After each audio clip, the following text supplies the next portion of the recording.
আসসালামু আলাইকুম, সবাই কেমন আছেন? আশা করি সবাই ভালো আছেন। তো আজকে দেখেন তেলাপিয়া মাছের ছাউ নিয়ে আসছি। তো আমি আজকে এক জায়গায় বেড়াইতে গেছিলাম। তো আসার সময় দেখি এগুলা মাছ নিয়ে এক চাচা ভ্যানে করে বিক্রি করতেছে। পরে একটু দামও কম ছিল, আমি 1 কেজি নিয়ে আসছি। এই যে অনেকগুলা মাছ, মানে এগুলো কিন্তু একবার তাজা ছিল, অনেকক্ষণ নিয়ে আসা হয়েছে, সেজন্য একটু মরা মরা হয়ে গেছে, মানে একবার তাজা। তো এইগুলা এখন ভালোভাবে কুইটা নেব, মানে কুইটা নিয়ে আলু দিয়ে ঝোল করবো এই তেলাপিয়া মাছের ছাউগুলা। এখন আমি ভালোভাবে সবগুলা কাটে নেব। তো তেলাপিয়া মাছ কিন্তু বড়গুলাই বেশি স্বাদ, বড়গুলা অতটা কাটা হয় না, ছোট মাছের একটু কাটা বেশি। তারপরেও কিন্তু এগুলা ভাইজা রান্না করলে অনেক মজা লাগে ছোটগুলা। আর তেলাপিয়া মাছ বড় কিংবা ছোট কার কার বেশি পছন্দ সবাই কমেন্টে বলে যাবেন। এখন এই মাছটা আমি সবগুলো কুটে নেব, আর আমাদের পুরো ভিডিওটা দেখতে থাকেন আমাদের সাথে। আমি এখন মাছগুলো কুটে নেব। তা হাতে একটু ছাই ভরাই নেই, তো ছাই ছাড়া আমি আবার মাছ করতে পারি না, মানে ধরতেই পারি না, পিছলা যায়। তো তেলাপিয়া মাছের এতটা পিছলা নাই, তারপরেও ছাই লাগবে আমার।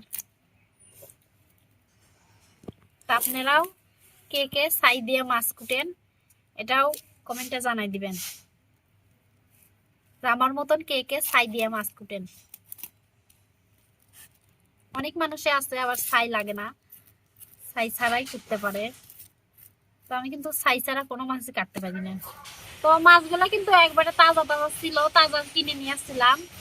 তো এই যে বাবুরে ঘুম আসাইতে একটু দেরি হয়ে গেছে, মাছগুলাও কুটতে দেরি হয়েছে, সেজন্য মাছগুলো একটু মরে মরে গেছে।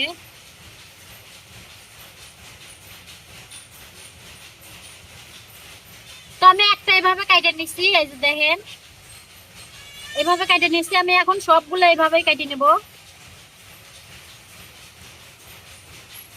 তো মাছগুলা কিন্তু নরম না, মানে শক্তই।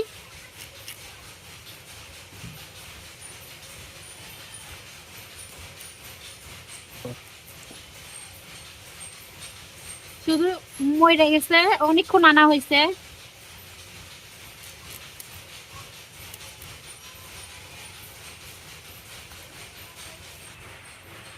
তো এই মাছগুলা কিন্তু আমি আলু দিয়ে ঝোল করব, মানে গ্রামে সবাই ঝোলই পছন্দ করে বেশি। তো আমি কিন্তু এত ছোট ছোট তেলাপিয়া মাছের পোনা কখনো খাই নাই, তো এই প্রথম।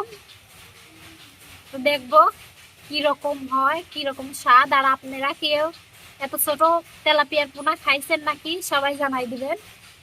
তো আমার মাছ কাটা হয়ে গেছে, মানে অনেকগুলো মাছ ছিল, অনেক সময় লাগছে মাছগুলো কাটতে। এই যে আমি সবগুলো মাছকে কুটে নিচ্ছি, এখন আমি এগুলা ভালো করে পরিষ্কার করে নেব, মানে অনেক সুন্দর করে পরিষ্কার করে নেব।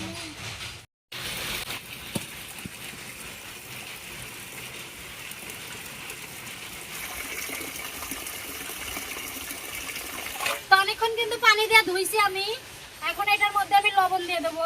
মাছগুলোর মধ্যে লবণ দিলে গন্ধ কয় না, সবাই লবণ দিয়ে, গ্রামের মানুষ সবাই লবণ দিয়ে এভাবে অনেকক্ষণ ধরে ধোয়।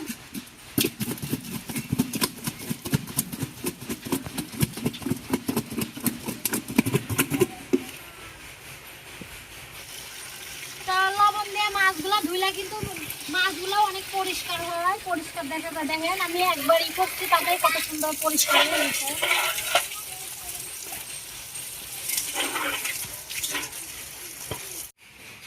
তো অনেকক্ষণ সময় ধরে মাছগুলো পরিষ্কার করতে, দেখেন কত সুন্দর পরিষ্কার হয়েছে, অনেক সুন্দর পরিষ্কার করছি। আর ছোট ছোট মাছ কিন্তু পরিষ্কার করতে অনেক কষ্ট, তো বড় মাছটা পরিষ্কার করতে এত কষ্টই হয় না, যেহেতু তেলাপিয়া মাছের এদিক দিয়েও আসতে থাকে। তো একটু আসতে নাই, আমি পরিষ্কার করে নিয়েছি অনেকক্ষণ ধরে। তো আমার মাছগুলো কিন্তু ধোয়া শেষ, এখন মাছগুলো আমি সাইডে রেখে, মানে এই যে আলু দিয়ে ঝোল রান্না করব, আলু কাটে নেব। আগে আলুগুলো ছুলে নেই।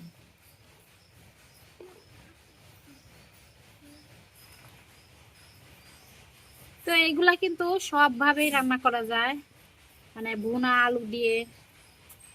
তো আমি আলু দিয়ে ঝোল করব। তেলাপিয়া ছাউগুলা। আরো তেলাপি হইলে কিন্তু আমি ভুনা করতাম, যেহেতু ছোট ছোট সেজন্য আলু দিয়ে ঝোল করতেছি। তাই যে এইভাবে আমি 4 কাটা দিছি আলু, এখন মধ্যে দিয়ে আরো ছোট ছোট করে কেটে নেব। এই যে আমি এইভাবে আলু কেটে নিলাম।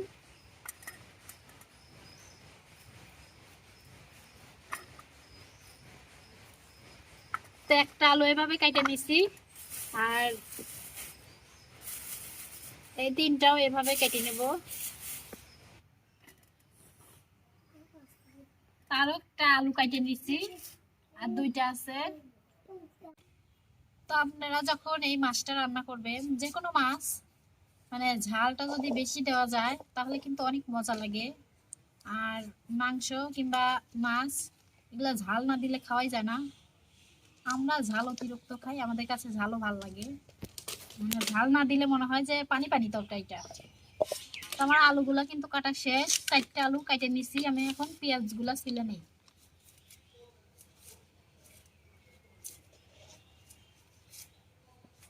আজকে ভাজনা দিয়ে রান্না করব, অনেকদিন ভাজনা দিয়ে রান্না করি নাই।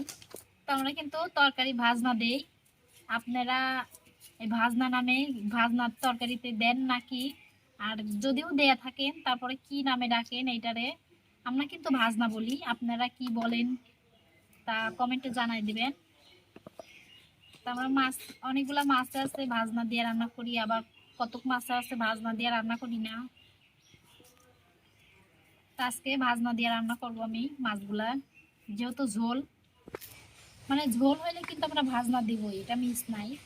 আর এমনিতে যদি ভুনা টুনা হয় কিংবা কোনো কিছু হয় তাহলে কিন্তু ভাজনা দেই না।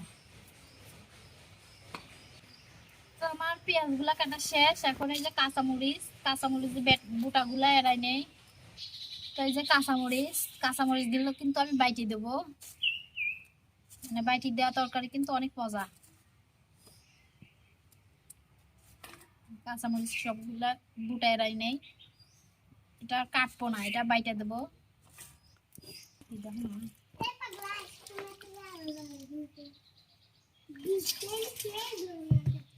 ভয় খায়।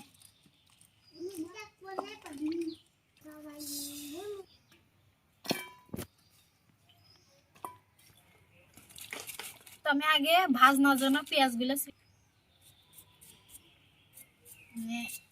একবার চিকন চিকন করে কাটবো ভাজনার জন্য। আমি কিন্তু 2টা পেঁয়াজ কেটে ফেলছি অলরেডি, আর এখন বাকিগুলো এরকম করে কেটে নেবো। তো আমার কিন্তু এই যে পেঁয়াজগুলো কাটা হয়ে গেছে, এখন আমি কাঁচামরিচ গুলা ভালো করে ধুয়ে বাইটি নেবো। এগুলা আমার কিন্তু এখানে সব রেডি, পেঁয়াজ কেটে নিছি, মরিচ কেটে নিছি, আলু কেটে নিছি, আর এই যে মাছ। এখন আমি যেগুলা রান্না করব সেগুলা রাইখে আলাদা করে রাখবো। তো আমরা চুলাটা ধরাই নিলাম, এখন এই যে কড়াইটা বসাই দেই, কড়াইটা গরম হোক, ততক্ষণ এদিকে আমি মাছটা মাখাই নিই। এই যে লবণ, পরিমাণ মতো লবণ দিয়ে দিলাম, আর এই যে 1 চামচ হলুদের গুঁড়া,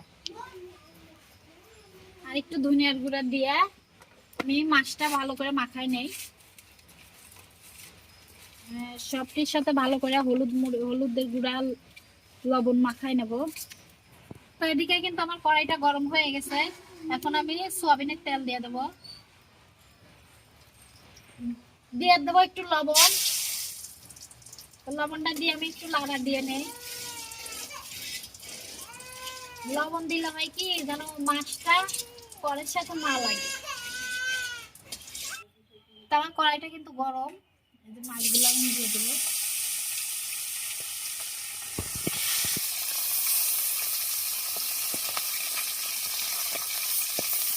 আমি 4টা মাছ দিয়ে দিচ্ছি, আরগুলো একটু পরে ভাজবো। আমার কিন্তু মাছগুলো এপাশে ভাজা হয়ে গেছে, আমি এই পাশে উল্টাই দেবো।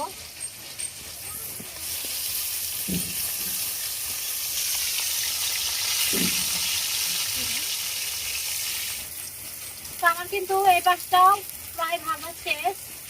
তো দেখেন কত সুন্দরভাবে ভাজা হয়েছে, মনে হচ্ছে যে পুঁটি মাছ ভাজতেছি, মানে পুঁটি মাছের মতো দেখা যাচ্ছে একবারে। এগুলো এখন আমি তুলে নেব।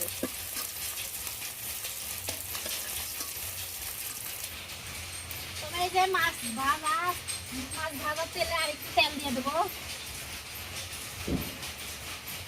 দিয়ে এখন আমি যে ভাজানোর জন্য পেঁয়াজ কেটে রাখছিলাম, এই ভাজনাটা এখন ভাজে নেব। পেঁয়াজ কুচি,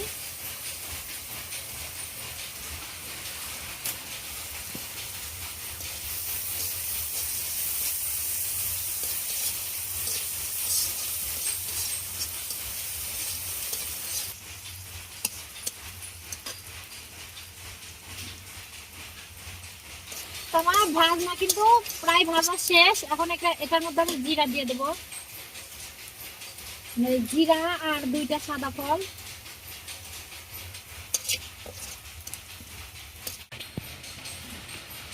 আমি কড়াইতে আরেকটু তেল দিয়ে দেবো। আমার কিন্তু ভাজনা ভাজা হয়ে গেছে। তাই মনে যায় পেঁয়াজ কাটা আর কাঁচামরিচ বাটাও দিয়ে দেবো এর মধ্যে।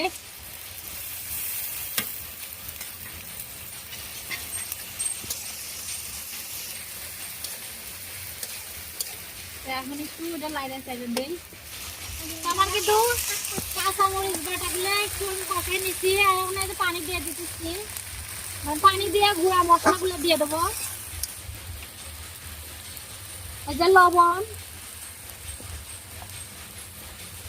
আর এই যে হলুদের গুঁড়া,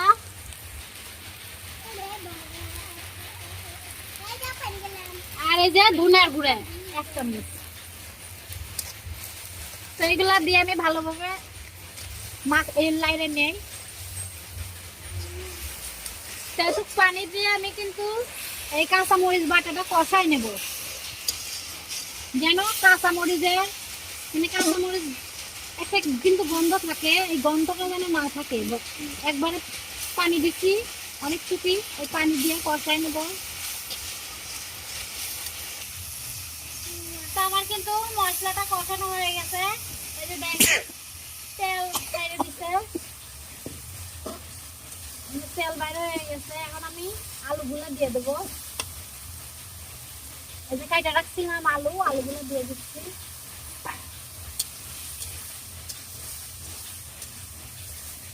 আবার আলুর সাথে কিছুক্ষণ কষাই নেব। তো আমি আলুটা সেদ্ধ হওয়ার জন্য আরেকটু পানি দিয়ে দেবো, যেন আলুটা ভালোভাবে সেদ্ধ হয়ে যায়। এই যে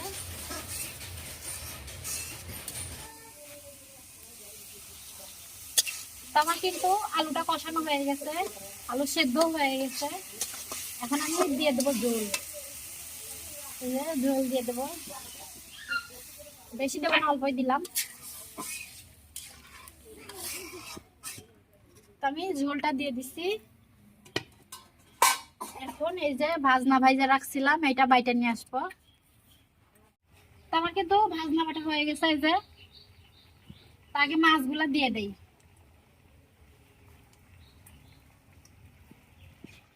তো আমার মাছগুলা কিন্তু দেওয়া শেষ হয়ে গেছে। তো এই যে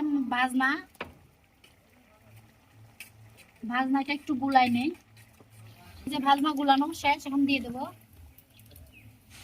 তারপর কিন্তু ভাজনা গুলাও দিয়ে দিছি। এখন আর একটু লাড়াচাড়া দিয়ে নামাই নেবো। তরকারিটা বলক উঠলে নামাই নেবো আমি। তো তরকারিটা আর একটু ঢেকে রাখবো যাতে ভালোভাবে বলকটা উঠে।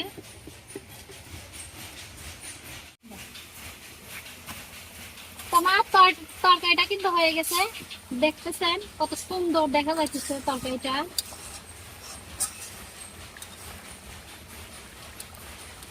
মানে তরকারিটা কিন্তু গ্রামও অনেক সুন্দর বাইর হয়েছে, মনে হয় খাইতেও অনেক মজা লাগবে। এখন এটা আমি নামাই নেব।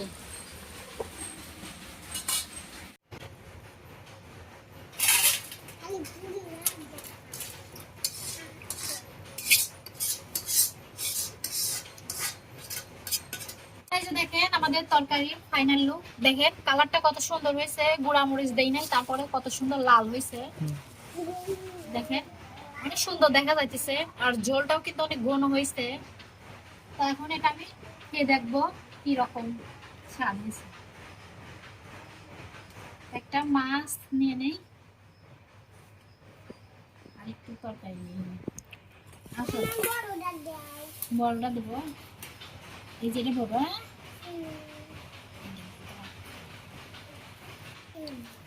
এই যে আমি আর ভাত ভাত আর তরকারি বাইরে নিচ্ছি, এখন এটা আমি খেয়ে দেখবো।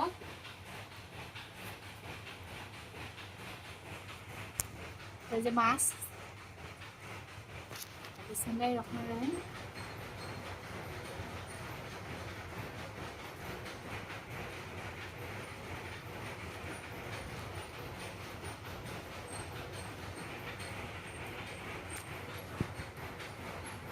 তো তরকারিটা কিন্তু অনেক মজা হয়েছে, মানে খুব ভালো হয়েছে। তো আপনারাও এভাবে বাসায় রান্না করে দেখতে পারেন। তো তরকারিটা কিন্তু আসলে অনেক স্বাদ হয়েছে। ভিডিওটা এই পর্যন্ত, সবাই ভালো থাকবেন, সুস্থ থাকবেন।